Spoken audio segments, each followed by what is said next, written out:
दवाखान्यात चाललो होतो राजा मी यवतमाळले. जाता जाता यावलेली मला जुना सोबती भेटला, मस्त जिगरी मित्र होता तो पहिला, लई दिवसाच्या बाद भेटला. कुठं चालला म्हणे, मी म्हटलं दवाखान्यात चाललो बा म्हटलं. मी म्हटलं एक काम कर म्हणे, मला बाबुळगावपर्यंत येऊ दे म्हणे.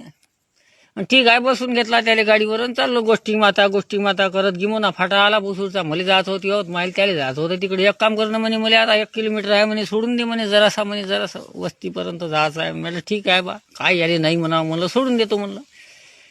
त्यानं राजा नेलं ना बहीण माय बिन तिकडे बारमध्ये. त्याला म्हटलं मी आलं काय होते म्हणे तुले म्हणे. म्या म्हटलं मला रात्रीची झोप येत नाही आणि जेवण काही धकत नाही म्हणलं, हे हातपाय खूप दुखते रे म्हणलं, मला रातभर झोप येत नाही म्हणलं. असं वय का म्हणे, चाल म्हणे भाऊ चाले धाब्यावर म्हणे, माझ्याजवळ आहे म्हणे 400-500 रुपये म्हणे. तिथंच मस्त आपलं बिअर बार होतं. गेलो राजा, एक निप त्यानं ढकलली, एक निप म्या ढकलली, थोडीशी कमी जरा, त्याच्यापेक्षा त्याची कॅपॅसिटी लय होती. नीप घेतली, सगळं घेतलं. मग काय म्हणे, आता म्हणे त्याजवळ पैसे किती आहे म्हणे. म्या म्हटलं आहे म्हणलं 1500, दवाखान्यात चाललो बा म्हटलं, घे म्हणे त्यातले 700 रुपये म्हणे, 400 मी टाकतो म्हणे, चाल म्हणे आता धाब्यावर म्हणे.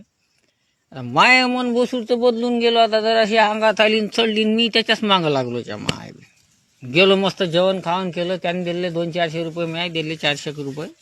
असं करून 800 रुपये आम्ही पुरा करून टाकले आणि पहिले गेले आमचे 500-600 रुपये. झालं. घरी आलो बुसूरचं, काही हातपाय नाही दुखे काही नाही. सण जेवण करून मस्त टर घरी आलं, भार झोपलो.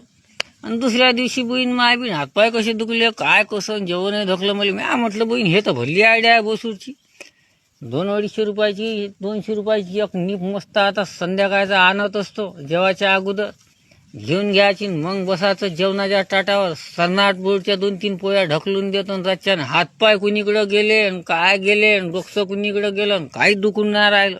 भल्ला ताल जमला, डोक्यात गेला डॉक्टर फक्त.